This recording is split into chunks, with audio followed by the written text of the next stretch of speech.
Hey, it's Adrian. Today I'm taking a look at this battery case for the S23 Ultra. Now this is from a brand called Newdery, and this is a 10,000 milliamp hour battery case, and you can see it adds a lot of heft and size to the phone. Now the S23 Ultra has amazing battery life straight out of the box, but for those of you who are, always on the road or you're in areas where it's difficult to get frequent charging, this could be a good option if you can handle the weight and the size. So let's take a look and you can decide if it's worth it for you. The Newdery packaging reveals that there's a bunch of protections in place. So we have short circuit protection, over voltage protection, overcharge, over current, and low voltage protection. The quality overall feels really well. So this is made with a combination of TPU, PC, and ABS plastic. Now you can see this top part here is very pliable and it's kind of grippy, and this bottom part here is kind of like a hard type of shell which houses the battery. But overall it feels, really well built and good in the hand. Now if we look a little bit here on the side, you can see there's a little bit of a gap there, but I'm not actually able to, shift this or pop this out. So it still feels really solid. But when we take a look on the inside, this is a felt type of material, so very soft. And then we have the Type-C port right at the bottom there. Let me see if I can get that in focus. And then at the top here is this same type of smooth plastic material with a cutout for the camera lens. Inside of the case, you can see that we have a couple of hollow compartments, both on the right side and the left side. The very back of the case is where we'll find the wireless charging portion and a button to check quick status on the battery and to enable charging, but I'll get into that later. Installing the S23 Ultra into the battery case requires a little bit of care. So we want to insert the phone completely vertically instead of at an angle, so that when we make connection with that charging port, nothing gets bent.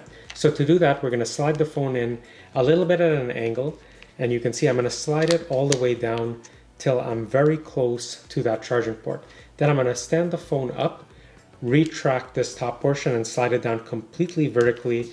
And once it's seated at the bottom here, I'm just going to fold this top protective flap over, and we're done. Very simple. Let's take a look at the overall design now that the battery case has been added to the S23 Ultra. And for the most part, it's a pretty secure fit and feel. Now, the only area where there's a bit of looseness is at the top here. You could see as I apply pressure, there's a bit of a gap, and that's going to be present all the time because the design of this is so that the top can be retracted for installation.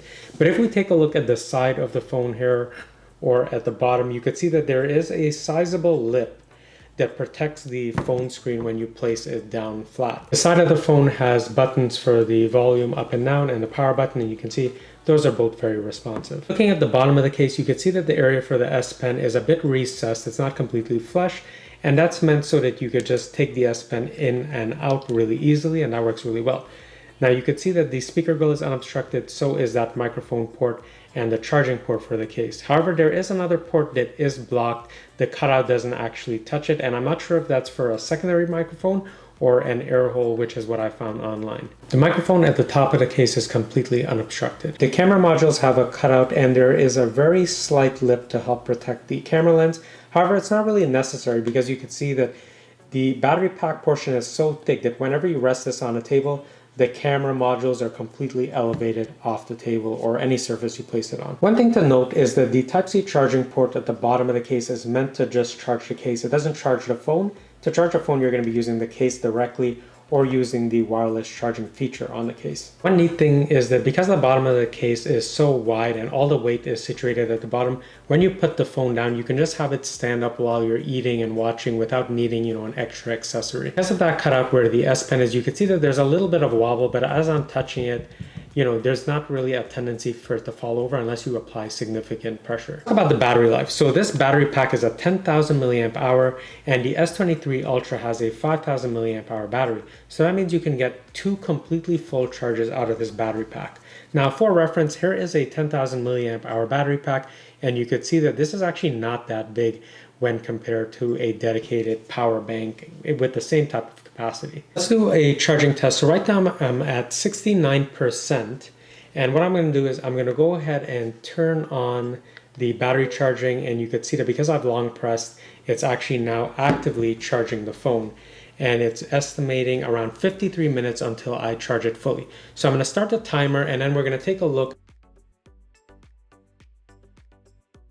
After around 15 minutes of charging, we've gained 8% in battery life. If I take a look at the battery life remaining in the case, I have 4 dots, and each of these dots represents 2500 milliamp hours. So after 15 minutes of charging, I still haven't exhausted a full 2500 milliamp hours. 15 minutes of charging yielded 8% battery life, and 30 minutes of charging yielded 15% battery life. So that works out to about 0.5 to 0.53% of battery life every minute. One thing to note is that the lower the battery life on your phone, the faster it tends to charge, and then as it gets up into the 80 and 90%, the charging starts to slow down to prevent overcharging. To take a look at the remaining battery life on the case, you would quick press the power button.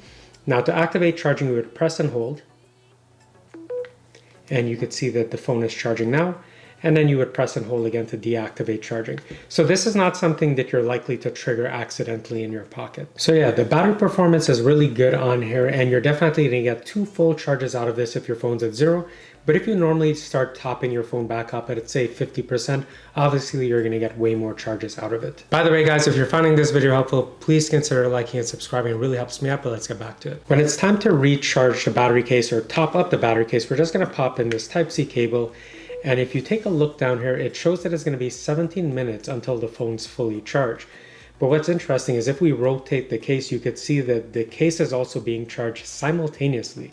So anytime you plug in a Type-C cable to the case, it's going to charge both the phone and the case, which is really handy to have. The only issue with having the case and your phone charged simultaneously is this phone will probably hit 100% while the case is still charging, and I don't want the phone's battery to keep receiving a charge.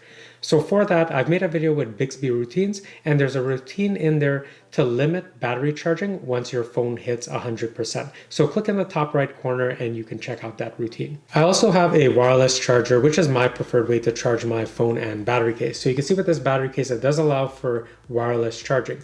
So if I go ahead and pop that on there, we can see that it's showing that it is charging, and it's going to be 14 minutes until fully charged. Obviously, wireless charging is a little bit slower. Similar to how wired charging charges the case and the phone, if I go ahead and put this wireless charger at the back here, you should see those LEDs light up. So right now the case and the phone is being charged simultaneously. Super cool feature. With the Newdery case added to the phone, the total weight comes in at around 448 grams. For context, a can of soda or pop comes in at around 384 grams, so it's about 60 grams lighter than with the S23 Ultra and the Newdery battery case. The case by itself with no phone comes in at 214 grams. The S23 Ultra comes in at 233 grams by itself. When it comes to ergonomics, you can see that from my pinky to my thumb, it's a little over 8 inches. You're looking at about 1 inch once the Newdery case is added to the phone. The added depth on the phone, it still didn't take me too long to be able to use the phone and navigate around. So you can see that I can easily still reach and switch between apps, and then I could just slide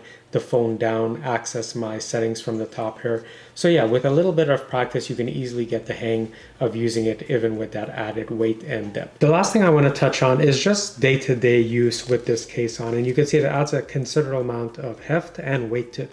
So this is not something that you could just hold up to your ear, you know, for 10-15 minutes at a time for a phone call. It gets very tiring and cumbersome gripping such a wide grip and holding it up to your ear. So I have been using a Bluetooth earpiece anytime I run this case. All right, so can I recommend this Newdery battery case for the S23 Ultra?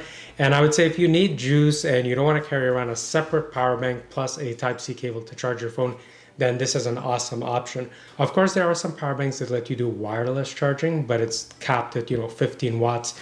This is going to be a much faster option than that, and you can do it wireless plus wired, so you're getting the best of both worlds. However, you do have to plan out your use case, because take a look at that increase in size and depth. So if you're going to be using this in a car, when you're driving, there's not a lot of phone mount holders that can, easily support this type of weight and this deep of a phone in a case. Yes, there are some, but you're gonna have to hunt a little bit. Now, there is also gonna be a little bit of an adjustment period while you go ahead and learn how to use, a phone with this type of size or form factor. Now, because a lot of the weight is concentrated in the bottom here, and that's where it would rest in your palm, it actually is pretty manageable to use, and it doesn't feel like it's gonna tip or anything like that. It's pretty well balanced. Yeah, also make sure you're going to be wearing, you know, comfortable jeans, not those skinny jeans, because this is going to look ridiculous just sticking out of your jeans. So yeah, if you want an option where it's just one single unit, then this might be worth it for you if you could handle the weight and the size. So I'm going to leave some links in the description down below and you can check it out for yourself. And as always, if you found this video helpful, please consider liking and subscribing. It really does help me out a ton, guys, and I'll see you in the next one soon.